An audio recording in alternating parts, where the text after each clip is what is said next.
The International Institute for Trade and Development, or ITD, recently held Trade and Development Regional Forum 2018 to promote experience and knowledge sharing on emerging issues related to regional trade, investment, and development, encouraging Asian countries to jointly pursue trade and investment action plans that respond to modern challenges.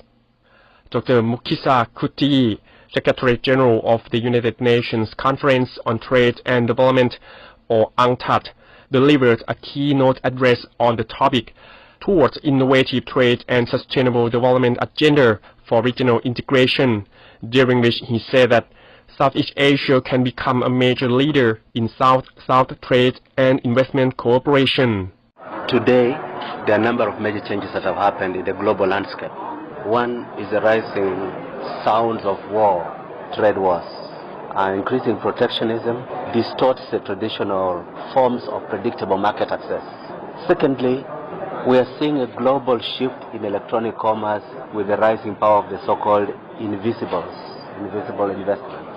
And three, we are seeing East Asia and Southern Asia as the new locus of the main movement of trade and investment globally.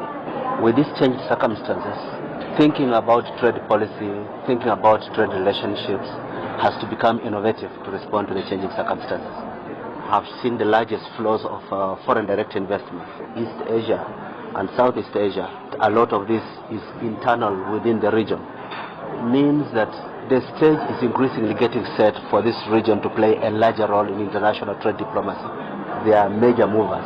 They can become major players in a rules-based system. This region can become a leader in South-South cooperation in a more serious way on trade and investment, as the traditional leaders of cross-border trade and investment take steps backwards. Regional integration in East Asia has rapidly progressed over recent years. Trade flow in Asia accounts for more than 50% of global trade and concentrates in Asia and the Pacific.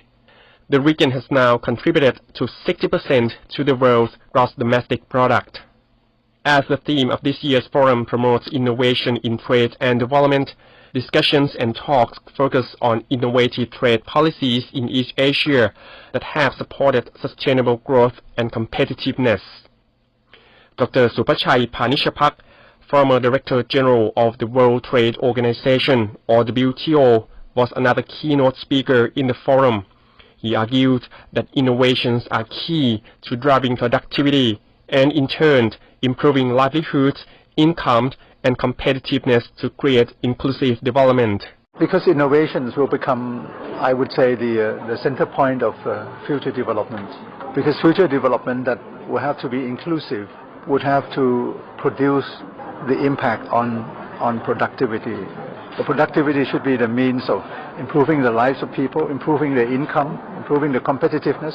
And this will take countries away from the kind of distorting trade mechanism that has been used in the past to enhance their competitiveness. For example, non-tariff measures, currencies, misalignment, restrictive trade measures to import licensing and other things. So innovations will need to be enhanced, and this is a big issue, and what I used to call development center globalization, that would render trade as a means to work towards increasing productivity, increasing jobs creation, and also better social protection for human beings.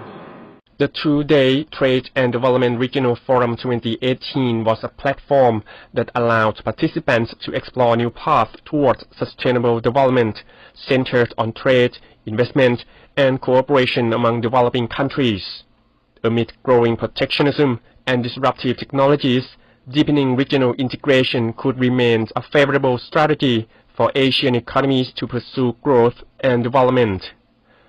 Wanachai Jittiwong reporting.